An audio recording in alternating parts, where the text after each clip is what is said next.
को अपनी बाहों जंगल के सन्नाटे और घने अंधेरे के बीच पुराने पेड़ों की शाखाओं ने एक रहस्य को अपनी बाहों में छुपा रखा था। यह रहस्य था एक जर्जर वैन, जिसे वक्त ने अपनी काई और जंग की चादर से ढक दिया था। उसकी आंखों हेडलाइट्स की चमक खो चुकी थी और उसके अंदर का संसार कचरे और धूल के ढेर में बदल चुका था। लेकिन एक रोज $400 के एक साधारण से सौदे ने इस भुला दी गई मशीन की किस्मत की लकीरें बदल दी। जैसे ही उसे खींचकर उजाले की ओर लाया गया, एक ऐसी जादुई यात्रा शुरू हुई जहां कबाड़ को फिर से कला में बदला जाना था। सफाई की पहली बौछार ने जब वैन के पुराने नीले रंग को छुआ तो ऐसा लगा मानो वह अपनी खोई हुई पहचान को फिर से पुकार रही हो। शिल्पकार के हाथों ने जब मशीनों के जरिए उस पर जमी जंग की जिद्दी परतों को काटा तो धातु की असली चमक धीरे धीरे बाहर आने लगी।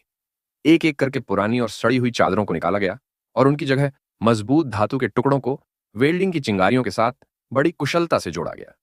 गुलाबी प्राइमर की एक महीन परत ने इस पुराने ढांचे को एक नया आधार दिया, जिसके ऊपर फिर से वही मिस्ट्री मशीन के गहरे नीले और हरे रंग के जादू को बिखेरा गया। वैन के बाहरी कायाकल्प के बाद असली विलासिता तो उसके अंदर छिपी थी। पुराने और बेकार केबिन को पूरी तरह खाली कर दिया गया। उसकी जगह एक चमचमाते आधुनिक डैशबोर्ड और एक शानदार स्टीयरिंग ने ले ली। लेकिन सबसे अद्भुत बदलाव था गुलाबी मखमली फर, पिंक फर का एहसास, जिसने वैन के अंदरूनी हिस्से को एक जादुई गुफा जैसा बना दिया। हर दीवार, हर सीट और हर कोना अब उस गुलाबी कोमलता से सराबोर था। इंजन के हिस्से में एक शक्तिशाली नया दिल, इंजन धड़कने लगा, और जब चमचमाते स्पोक वाले पहियों ने जमीन को छुआ तो यह वैन फिर से हवा से बातें करने के लिए तैयार थी।